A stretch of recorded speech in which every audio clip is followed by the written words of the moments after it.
Hello and welcome to the Bricks and Mortar Leadership Podcast, where we use God's Word to teach foundational principles that show us not only how to live daily, but lead daily. I'm Kyle Milholland, the president of Bricks and Mortar Leadership. Thank you so much for joining me today. I'm excited to have you with me. We are going to continue our cruise through Genesis today. We talked about Noah last week and Noah's faithfulness. And we have a similar character that we're actually going to focus on from a leadership perspective this week, which is Abraham. And Abraham, we can see in the Bible, again, similar characteristics to Noah. But what really stands out and what we're going to kind of cover today is more detail around Abraham's story than we get in just the Bible. We started last week diving into some of the extra biblical texts. We talked about the book of Jubilees, and we're going to lean on some of that again today for our study to kind of complete the picture of Abraham's life and some of the things that he went through that made him who he was. We're going to start actually in Genesis today, Genesis 11. So this is kind of right after the Tower of Babel. We have some lineage, and we're going to pick up there, and we're going to cover Abraham's life. But what we can pick out of Abraham's life is his obedience. He was extremely obedient to God and absolutely dedicated to God. And it was his dedication and his obedience that set him apart and actually caused God to use him to rebuild all of the future generations that would be God's people in Israel and down the line. So before we get more into the story today, I would love for you guys to head over to my website, bricksandmortarleadership.com. While you're over there, take advantage of the resource tab. So go ahead and click on that while you're over there and check out our free resources. Inside of that, you're going to have a free leadership guide that you can actually get your hands on. And also check out the free training calendar. We got several free trainings coming up. We got some 20-minute Maxwells coming up in addition to other training and some masterminds coming up that you're going to want to find out more about. So head over to the website, bricksandmortarleadership.com, and take advantage of the free resources. All right, without further ado, let's go ahead and get into the text today and find out more about our story of Abraham. So again, we're going to pick up in Genesis 11, and this is going to start with Terah, who is Abraham's father. And he was actually not Abraham until later on. God kind of changed his name. He was known as Abram. So when you hear Abram in this text, it's actually Abraham is who we're talking about. But this is the early story of his life. So we pick up in verse 27. Now these are the generations of Terah. Terah fathered Abram, Nahor, and Haran. And Haran fathered Lot. Haran died in the presence of his father Terah in the land of his kindred in Ur of the Chaldeans. Now, we don't really get much backstory as to what happened to Haran, who was Abram's brother. So he's got two brothers. He's got Nahor and he's got Haran. And Haran has now died. And it talks about the land of Ur and the Chaldees. Now, if you go back a few shows, we actually talked about this land before. This was all of the Babylonian area. So we know that there's much wickedness going on over here and has been for quite some time. This is the same place that the Tower of Babel was built. We've got Nimrod, that whole story. So it is a center, if you will, of great sin and great error from a humankind perspective. And when we dive into some of the extra biblical texts and we look into the book of Jubilees, and again, if you're not familiar with the book of Jubilees, I would highly encourage you to get your hands on it. This was one of the many texts that were found among the Dead Sea Scrolls in Qumran. And what we can read here is it gives us much more detail as to exactly what happened. And the details are important because it kind of helps to set up what is really going on with Abraham and why he was set aside or set apart by God and chosen by God to have his people come through Abraham's line. So we pick up in Jubilees chapter 11, and this is all the way down in verse 14. Now, one of the things that you're going to hear me read is terms like Jubilee. A Jubilee is actually 49 years. The 49th and 50th year are actually considered the same exact year, so 49 years in a Jubilee. And you may hear terms like a week of years. That's 7 years, if you think about it in that term. or a day would be 1 year. So I know it's kind of confusing, but if you just remember that, you'll kind of put together. And we're going to have an example of that here in a second. In this 39th Jubilee, in the second week in the first year, Terah took to himself a wife, and her name was Edna, the daughter of Abram, the daughter of his father's sister. And if you put that together, that means that we were marrying sisters still at this particular point, which was very normal at this time. And we actually find out that Abraham, married Sarah. And we know from the Bible that Sarah was, in fact, his sister. I think it was his half-sister. In the 7th year of this week, she gave birth to a son, and he called his name Abram, by the name of the father of his mother. So Abram was actually named after his mother's father, and his brother Nahor was named after his father's father, by the name of the father of his mother, for he had died before his daughter had conceived a son. And the child began to understand the errors of the earth, that all went astray after graven images and after uncleanness. And his father taught him writing, and he was 2 weeks of years old, and he separated himself from his father that he might not worship idols with him. So we had our first inkling into what a Jubilee is. It's 2 weeks of years. So 2 weeks of years, a week is 7 days. As we know, that would be 7 years. A day is a year in this case. So 2 weeks would be, he was 14 years old when all this happened. And we get much more clear here in the next few verses. But one of the things that we can see here that we don't get in the Bible is his family is practicing idol worship. And we get this in the text very clearly here. And that tracks perfectly with what we know of this particular area. It is a hotbed of sin. As a matter of fact, they had become heavily inundated with idol worship, with sun worship, with moon worship, and they were sacrificing their children a lot of times to some of these false gods and false idols. So Abraham is kind of grown up, and he's seen the error of the ways here, and he is starting to separate himself off from that. And it goes on to say, he began to pray to the Creator of all things that he might spare him from the errors of the children of men, that his portion should not fall into error after uncleanness and vileness. The time came for the sowing of the seed in the land. They all went out together to protect their seed against the ravens, and Abram went out with those that went, and the child was a lad of 14 years. So we can see very clearly here the 2 weeks of years is 14 years. And the story goes on. I'm going to, just for the sake of time, I'm going to cut through a little bit of the story. And Abram finds out how to, keep the ravens from destroying all the seed.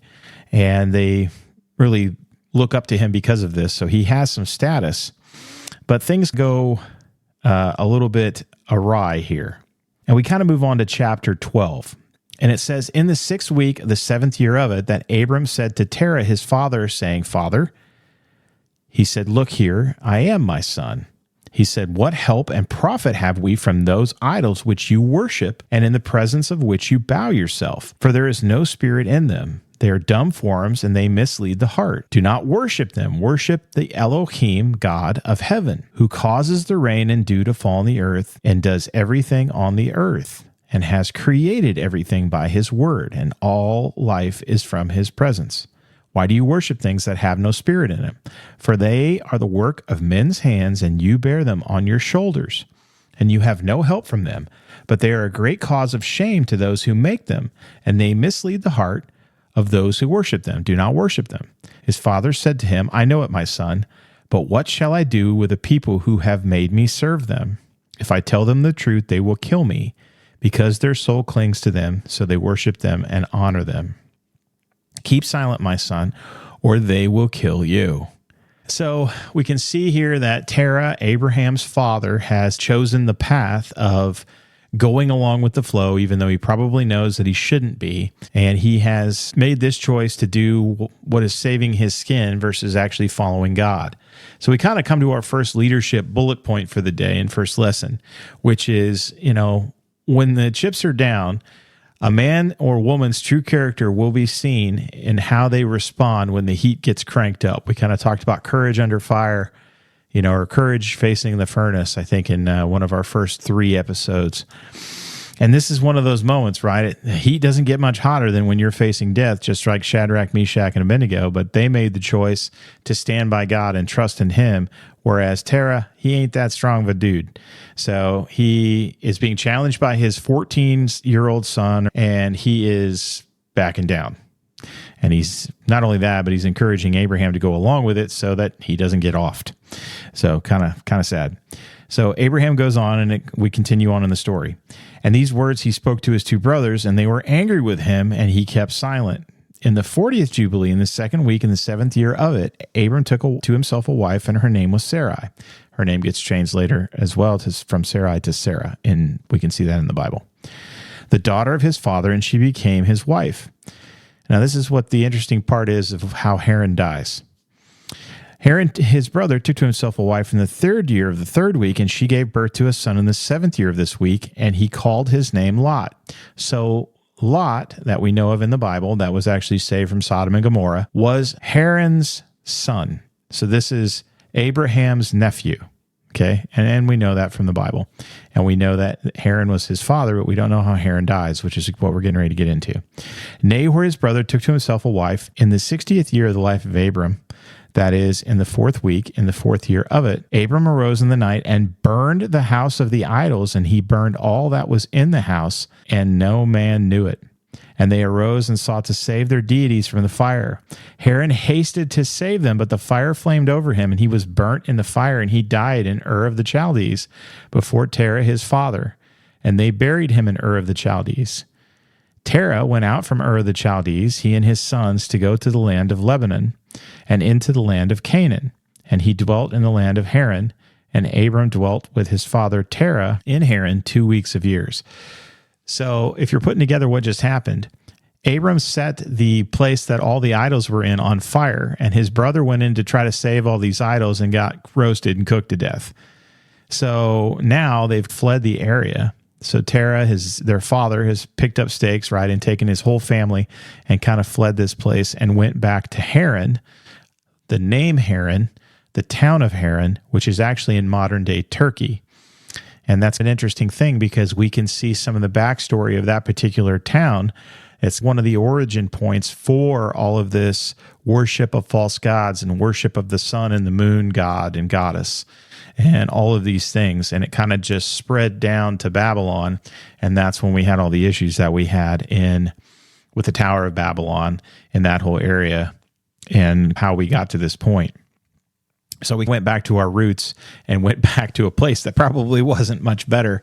But eventually Abraham is going to be chosen by God because of his faithfulness, and he's going to be taken and pulled out of here. So again, we can see tragedy befalls sometimes when we stand up for God's word and people just don't want to listen. And we have to watch as they do stupid things to try to fulfill their safety net of comfort, if you will. And we can see that here in this particular case with Terah and then also with Haran, Abram's brother and father. In the 6th week, in the 5th year of it, Abram sat up all night on the 7th new month to observe the stars from the evening to the morning in order to see what would be the character of the year with regard to the rains. And he was alone when he sat and observed. And a word came into his heart, and he said, all the signs of the stars and the signs of the moon and the signs of the sun are all at the hand of Yah, meaning God. Why do I search them out? If he desires, he causes it to rain morning and evening, and if he desires, he withholds it. All things are in his hands. He prayed in the night and said, my Elohim, Elohim Most High, you alone are my Elohim, and you and your dominion have I chosen, and you have created all things and all things that are the work of your hands. Deliver me from the hands of evil spirits who have dominion over the thoughts of men's hearts, and let them not lead me astray from you, my Elohim, and establish me and my offspring forever, so that we do not go astray from now and forever. And I'm going to kind of pause there because we know the rest of the story is God absolutely chooses Abraham and then sends him into the promised land and basically shows him all of this is going to belong to you and your descendants. And there's much more to the story that follows after that. But this is exactly why God chose Abraham. And this goes back to the Tower of Babel, because when the Tower of Babel fell, we can read in Psalm 82, God dispersed all the nations and basically went, fine, you people don't want to worship me, I'll give you a God to worship. And he gave them all kinds of these other lesser gods that we can read about in Psalm 82 with the divine council. And these divine council members, these lesser gods, are actually put over the nations. And God is now going to choose Abram to be his people and the start of his people and his covenant and what would eventually become all of Israel and the tribes. And so this is exactly why, and we got a really good clue in there to what I said. Abram was taught to look at the omens of the sun and the moon and the stars and all these things and worship that. And he started to kind of lean on his old practices and then realized, why am I doing this? It's God that chooses whether or not it's going to rain or whatever happens. So I need to worship him. And at that particular moment, that's when God decides, you know what? I can do something with this guy. So that's the story for today. And from that, we can have several different leadership lessons in there. But here's our 3 takeaways for today. Number 1, when the chips are down, are you willing to stand up for God? Are you willing to stand up for God? And I really hope that you are. And it can be really tough, especially when, even your parents are going in a direction that is counter to God and are going to be potentially angry with you, and your siblings angry with you if you are following God. This can be especially hard in the workplace, right? If we are going to stand up for God's principles and do what God wants us to do, are we willing to face the fire and face the backlash and trust in him when that comes? Because it will come. I can assure you, it is going to come. It's just a matter of time. And sometimes those moments are the ones that really define us in our relationship with God.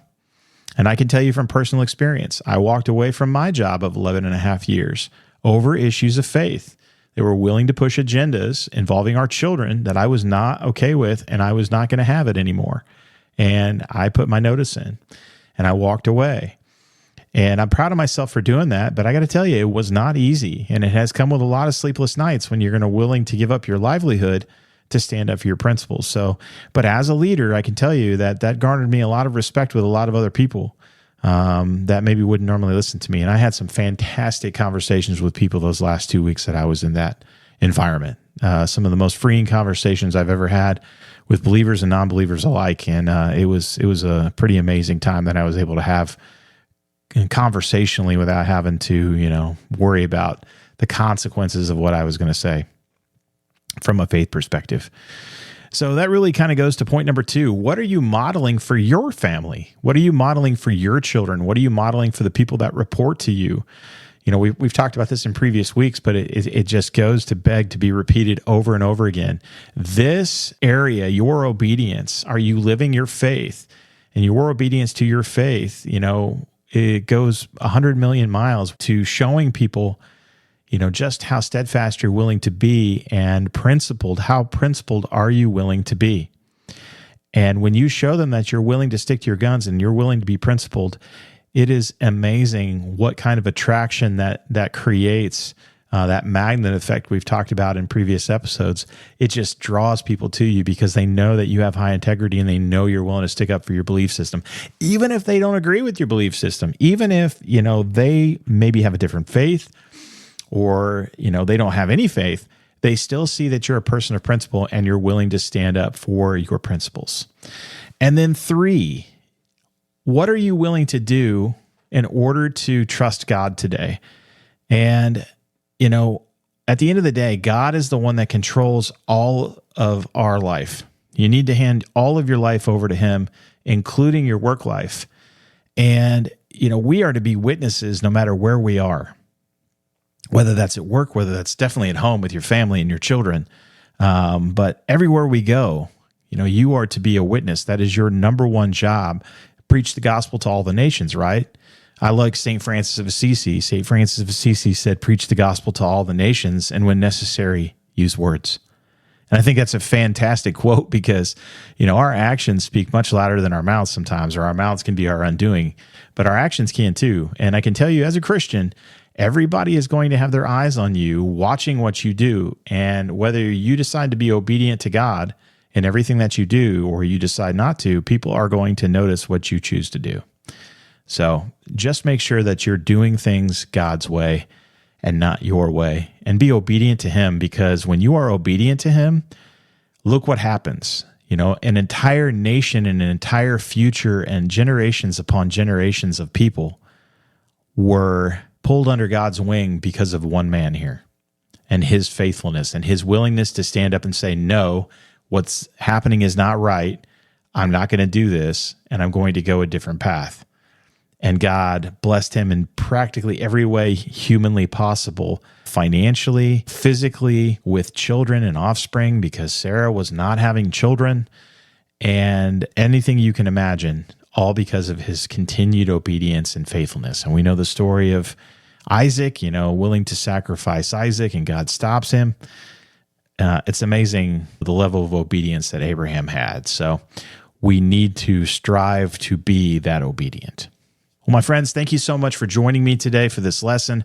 I really appreciate it. Again, head over to my website, bricksandmortarleadership.com, and click the Book Your Free Consultation button. I would love to be able to speak with you. Just carve out a few minutes and let's talk about your unique challenges with your situation and your teams and your leaders. And I would love to be able to help you and put you on a path to biblical leadership and your leaders as well. So thank you so much. I'll catch you later. God bless.